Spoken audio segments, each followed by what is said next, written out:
The spring skies of 1944 over occupied Europe were supposed to be the American hunting ground. The massive air battles fought over Germany were the centerpiece of the Allied strategy to dismantle the German war machine. Fighters like the P-51 Mustang and the P-47 Thunderbolt were the undisputed kings of range and firepower, capable of escorting bombers deep into the heart of the Reich and back.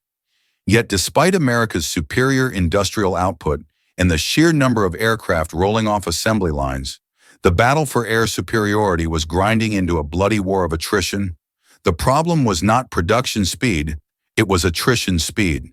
Every day, the Luftwaffe might lose 20 pilots and 40 planes, but the U.S. 8th and 9th Air Forces were losing even more aircraft to enemy fighters, anti-aircraft fire, flak, and operational damage.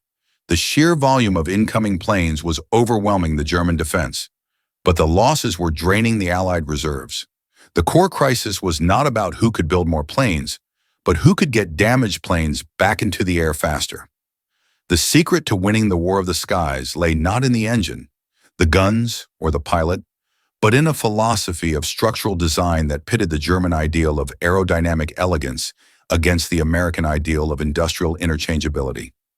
German designers, focused on achieving maximum speed and efficiency, engineered aircraft like the Messerschmitt Bf 109 and the Focke-Wulf FW 190 as single, cohesive masterpieces.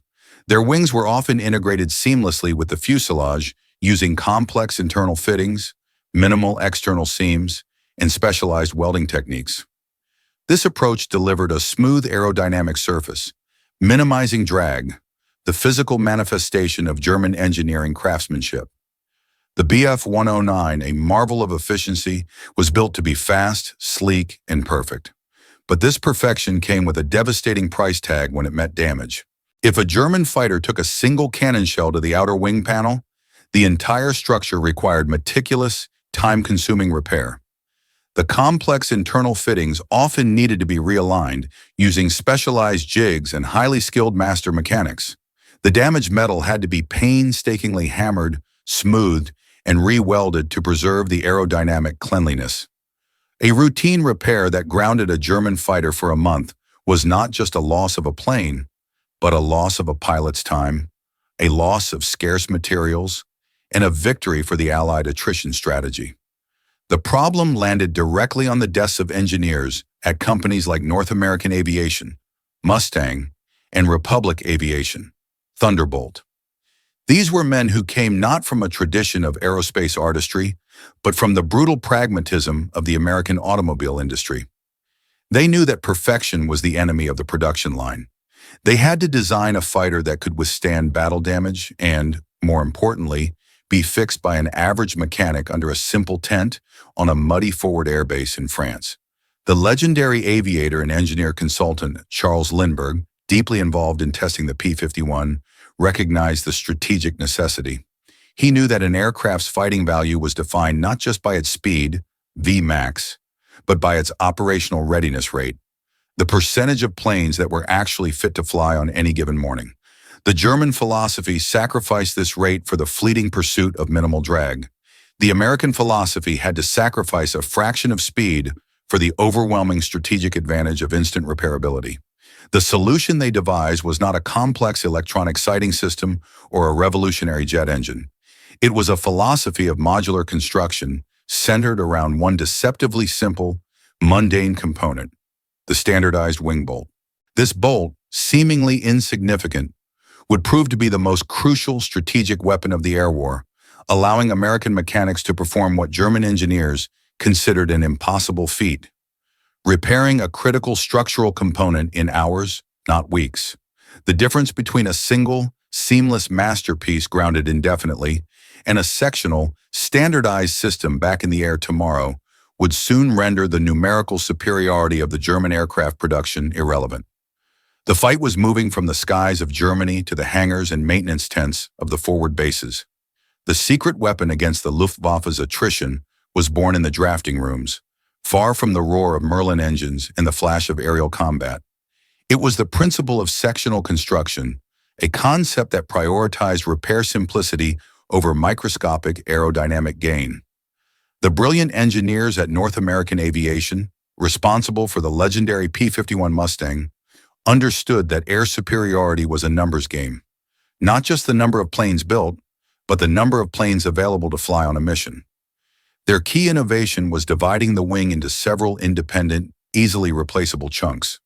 The Mustang's wing, for instance, was broken down into a center section, an inner panel, and a removable outer panel, or tip. These sections were attached not by complex welding or intricate internal fittings, but by a series of heavy-duty, standardized wing bolts and fasteners. This approach would have horrified a German aircraft engineer. To them, these seams and bolts represented a compromise, a slight interruption in the perfect airflow, adding tiny points of drag that would marginally reduce the top speed. They chased the elusive extra 5 miles per hour of performance. But the American system was chasing the extra 20 days of flight time for a damaged plane. The German Bf-109 wing was often designed as a monolithic unit. If a 20mm cannon shell from an Allied fighter ripped through the outer one-third of the German wing, the entire structure, from the fuselage outward, was compromised. To fix it, a master mechanic had to painstakingly cut out the damaged aluminum, hammer a new piece of metal into shape, a practice known as hand-fitting, weld the seams, and then spend weeks ensuring the structural integrity was restored.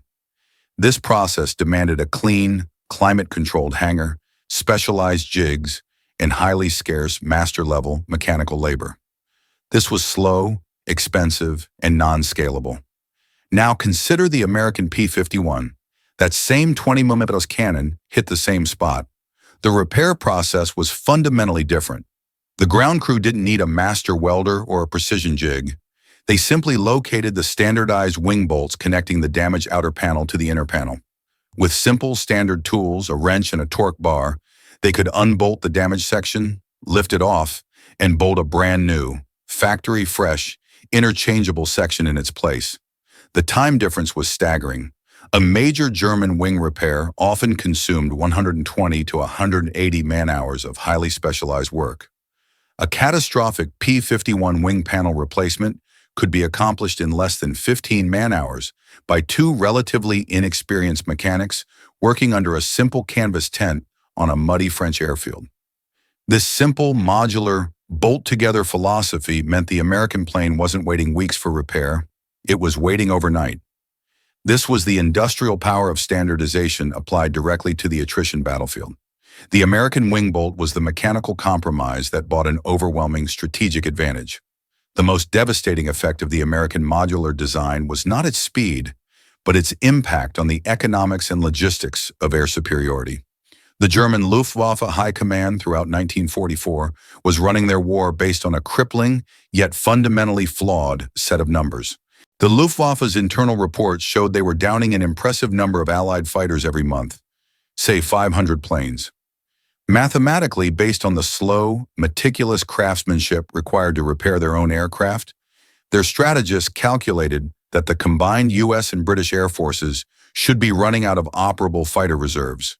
They were focused entirely on the input side of the equation, how many planes they could shoot down. The brutal irony was that their math was completely wrong because they misunderstood the output side, operational readiness rate. The American system treated damaged wings and fuselage sections not as structural trauma requiring weeks of artistry, but as inventory. Spare outer wing panels, complete with pre-drilled holes for the standardized wing bolts, were manufactured in Detroit and Texas and shipped across the Atlantic in crates. They were logistical units, no different than a crate of spare tires or a box of ammunition. This allowed forward air bases in Britain and later in France to keep deep stockpiles of entire wing sections. When a German pilot scored a hit on a P-51 and saw it smoking back toward England, he logged it as a likely kill. But thanks to the modular, bolt-together design, that plane had a 70% chance of being operational again within 72 hours. The American repair depot was not a specialized artisan shop, it was an assembly line in reverse. For the Luftwaffe, this created an unsolvable paradox. They were pouring their dwindling resources into shooting down enemy aircraft, but the actual number of Allied fighters they faced each morning never seemed to drop. They were winning the battle of the skies, but losing the war of the hangars. They killed one American fighter, But the simple modular design resurrected one and a half others from the graveyard, effectively making the Allied Air Force impossible to outnumber.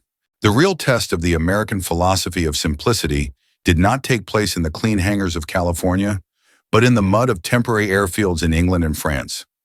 Following the breakout from Normandy in 1944, Allied armies advanced faster than logistics could establish stable air bases. The maintenance crews of the 8th and 9th Air Forces operated in apocalyptic conditions, hastily constructed runways, tents sinking into the autumn mire, and the near-constant threat of artillery or sudden Luftwaffe raids. German repair crews, conversely, were prisoners of the masterpiece philosophy. Their methods demanded cleanliness, warmth, and specialized high-precision jigs for the hand-fitting and welding of damaged sections. Under the conditions of a rapidly moving front, where German airfields were constantly shifting or under attack, the skilled personnel of the Luftwaffe were forced to uselessly wait for the return of specialized equipment.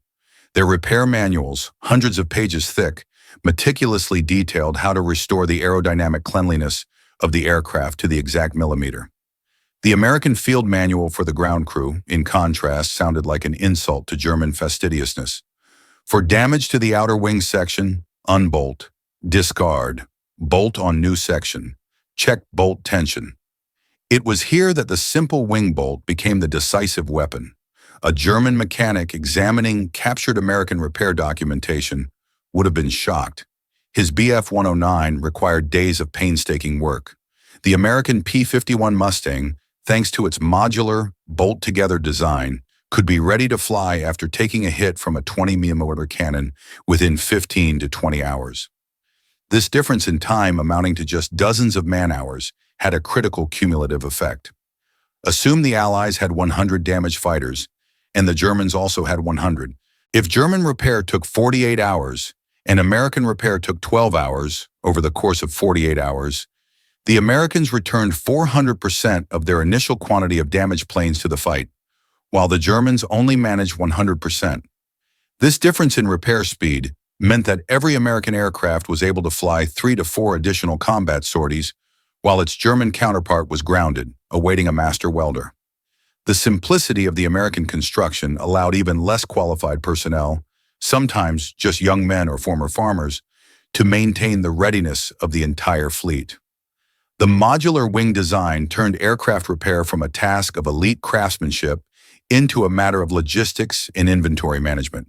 This pragmatic, industrial approach to maintenance neutralized the core advantage of the German pilot and guaranteed that, mathematically, the Allied Air Force would always possess a crushing superiority in the skies. The logistical advantage of the simple wing bolt directly exposed the strategic blind spot of the German high command. Throughout 1944, German intelligence and aerial reconnaissance correctly tallied the enormous number of Allied aircraft losses. They saw the reports detailing hundreds of P-51s and P-47s crashing over the Reich or returning to England with critical damage. Their internal calculations confirmed that the Allies were incurring catastrophic losses that should have eventually dried up the available fighter force. However, the German strategic mindset, obsessed with building the next great Wunderwaffe, wonder weapon, and relying on the perfection of existing designs, failed to account for the impact of maintenance philosophy. The German leadership, from Hitler down to the technical directors of the Luftwaffe, were focused on two flawed solutions. First, increasing the production rate of the existing complexity-ridden Bf-109, and second, rushing the development of highly complex, high-performance jet aircraft like the Me-262. This second point was the most tragic irony. The Me-262, the technological masterpiece of the war, was exponentially more complex than the P-51. It required exotic, scarce materials, and its engines demanded maintenance that was measured in tens of hours, not thousands. If a simple bullet hit the Me-262's highly specialized fuselage, the repair required days of unique, specialized labor, a critical logistical failure that guaranteed the jet fleet would be largely grounded, waiting for scarce parts and master technicians. The American strategy, rooted in the wing bolt and modular design, was the anti-Wunderwaffe. It was a philosophy of maintainable simplicity. The consequence of the German focus on complex perfection was a crushing internal failure rate. By early 1945, the Luftwaffe was achieving impressive peak production numbers, sometimes building 2,000 fighters per month. Yet at the same time, due to bomb damage to factories and the inability of forward units to repair their complex, hand-fitted aircraft, the Luftwaffe had a staggering 60% to 70% of its total fighter inventory grounded and waiting for specialized repair. The Allies, thanks to their system of easily replaced modular sections, consistently maintained an operational readiness rate of 85% to 90% of their total fighter fleet. The German pilots saw the numbers. They shot down 10 planes, but 100 were waiting for them the next morning. The American wing bolt had made the Allied Air Force mathematically unkillable through attrition, turning a numerical loss into a strategic victory. The cumulative effect of the American modular design manifested as a psychological hammer blow to the remaining German fighter pilots. Throughout the spring of 1945, German pilots taking off from battered airfields across the Reich faced what they described in desperate radio reports as an endless, inexhaustible enemy. A German pilot might successfully engage a bomber formation, score hits on a couple of American escorts, and return a hero.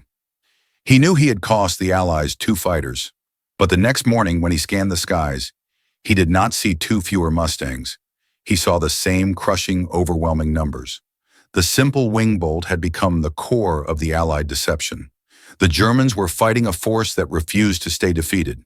The German system, rooted in complexity and handcrafting, simply could not keep pace with the repair velocity of the American system. Consider the statistical contrast. The German Wartex to Bf 109's time to repair a structural wing hit was measured in weeks.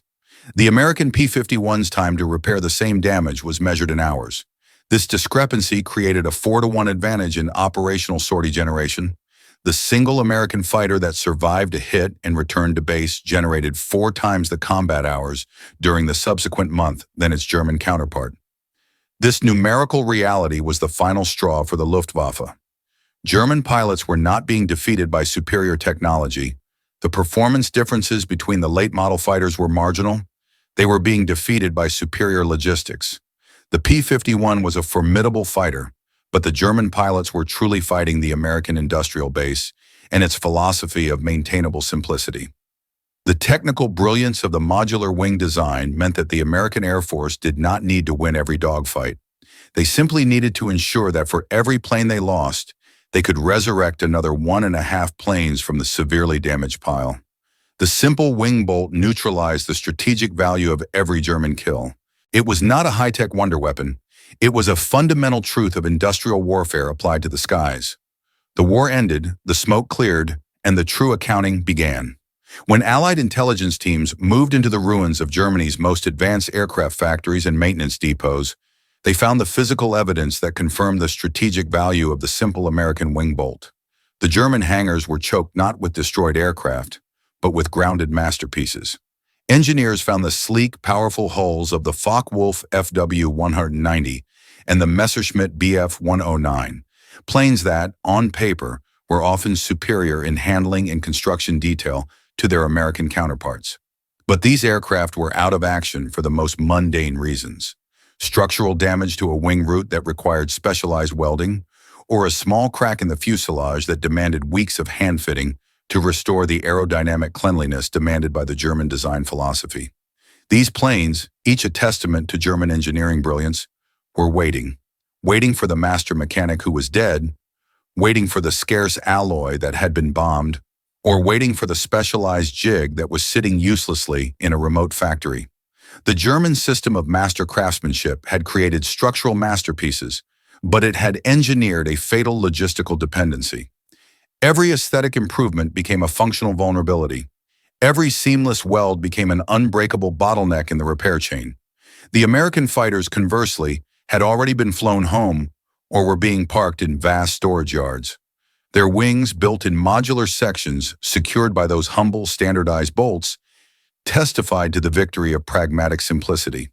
The P-51 could suffer massive cannon damage, yet the repair process was designed to be carried out by a minimally trained replacement mechanic using a replacement part from a crate. The American design was engineered not just to fly, but to be fixed. The post-war analysis revealed the devastating truth of the numbers. Experts calculated the mean time to repair, MTTR, for both air forces. For a typical structural wing repair, the German time was consistently 4 to 5 times longer than the American time. This wasn't because German mechanics were unskilled. It was because the P-51 was designed for a wartime economy of scale and skill, while the Bf-109 was designed for a peacetime economy of artisanal perfection. The simple wing bolt, the mundane piece of standardized hardware, was the physical manifestation of America's winning industrial philosophy. It represented the strategic decision to sacrifice a tiny fraction of top-end performance, a few knots of speed lost to slightly less clean aerodynamics, for an overwhelming increase in operational availability. It was the philosophical antithesis of the German High Command's focus on Wunderwaffen, single, brilliant, complex objects that could not be sustained by a wartime economy. The most brilliant German engineering was useless if it was grounded, while the merely maintainable American engineering was flying daily. The ultimate legacy of the P-51's modular construction extends far beyond World War II. It fundamentally changed the way the world approaches military design. The lesson learned by the Allies and later copied by the Soviets and other global powers was absolute. In modern industrial warfare, the logistics of repair are more critical than the initial technical specification.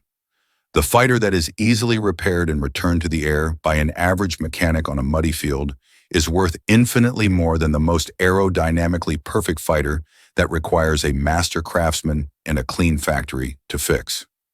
The German fighter pilot was defeated not by the skill of his enemy, but by the unsolvable math created by an American engineer who prioritized the wrench over the welding torch.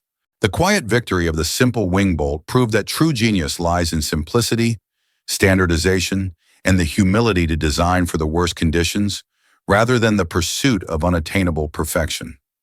The era of the masterpiece was over. The era of the maintainable system had begun.